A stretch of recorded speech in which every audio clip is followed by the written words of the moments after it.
Guys, ay kakabsat. Good morning sa inyong lahat.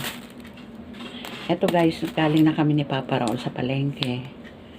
At ako ngayon ay magugulay. Mahal na talagang bilihin. Eto.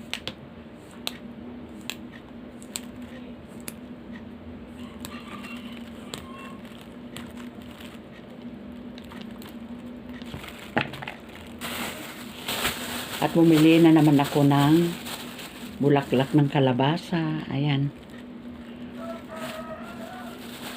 Dapat ito 20. Sabi ko, mas marami kahapon ah. Sabi ko, 2.15 na lang. Ayun naman, binigay naman niya. Baka tira pa yung kahapon yan. Hindi, kasi pag tira yung kahapon, hindi na ganyan lanta na yan.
Ayan guys, kakabsat, ginugulay ko na ito bulaklak ng kalabasa.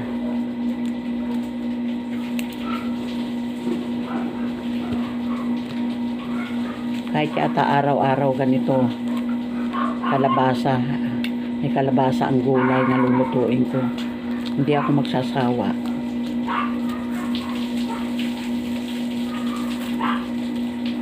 Yan si Papa Raul andun sa taas nagdidilig ng mga halaman ko kasi bali 2 days nang hindi nadiligan.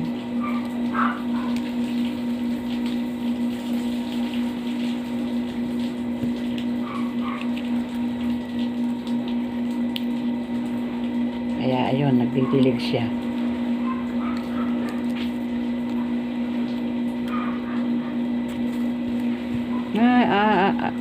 Meron pala akong kukwento sa inyo guys, kakabsat. Bumili kami ng suki ko rin naman yon. Bumili ako ng karne. Alam nyo ba, sabi ko bago ako malis, ang binayad ko 1,000 na bago. Nung palis na ako, sabi ko bayad na ito, sabi ko. Ababayan ng konti. Doon sa tapat ba niya na magugulay. Nandun, sabi niya ganun. Sabi niya, hindi pa po bayad yung yun daw binili kong baboy. Nag-init talaga ang ulo ko kasi parang napaya ko dahil mayroon din namimili sa gulay yan eh. Para bang ibig niya sabihin, parang siyempre nasa isip ko, baka sabihin ko mga nanloloko ako. Napasigaw ako talaga. Sabi ko, bayad na ako. 1,000 ang binigay ko. Itong sukli nyo. Hindi makamove on. Hindi daw ako makamove on. Busit ako eh. Kahit sino naman siguro. Lalo na eh may nakakarinig. Ano yun? Eh, sabi ko, hindi ako manloloko.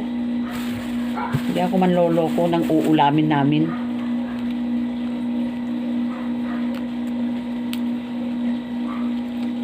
Kaya ayan guys, kakabsat. Sabi ko nga dun sa binila ko ng gulay eh. Binila akong ganyan-ganyan eh. Ito eh. At lalo na high blood ako.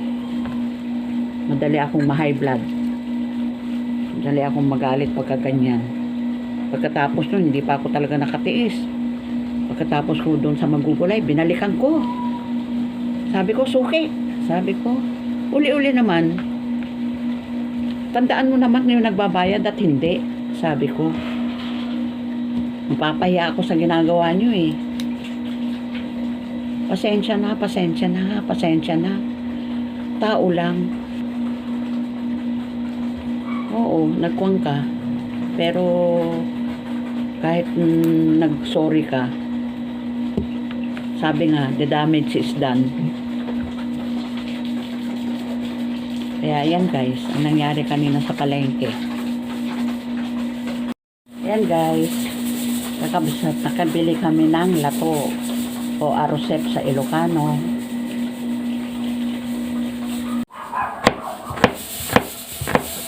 Guys, kakabsat, naghihigo ako ng sibuyas. Ayan. Napapaluha ako. Mahapdi sa mata. Mahapdi na sa mata. Napakamahal pa. Mahal ng sibuyas.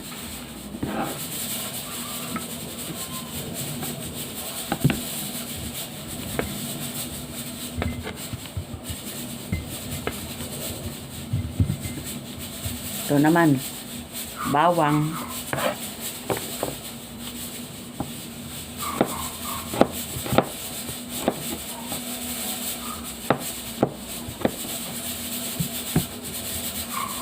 Kakabsat, nagluluto na ako. Niluluto ko na yung gulay.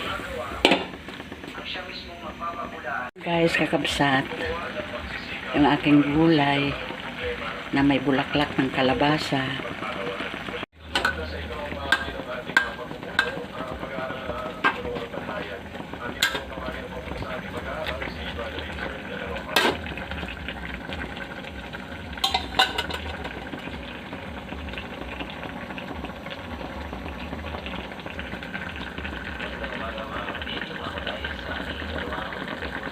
Si AJ nag-order sa Jollibee. Akala ko spaghetti lang.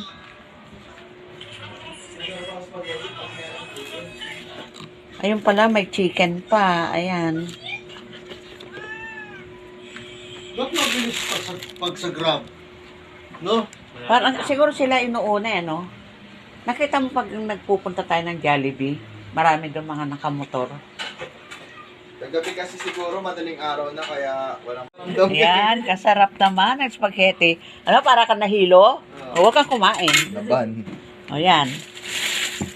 Pwede ba yun? Sabi, Wala ba pizza? nakli ka na. Walang pizza. Pizza Hut pa eh. Yung yung sa Ano guys, kakabsat, hanggang dito na lang. Thanks for watching. Ingat-ingat kayo. Shout out sa lahat ng aking mga subscriber at sa mga bago kong subscriber. Ingat kayo. Okay guys. Love you all. God bless. Bye.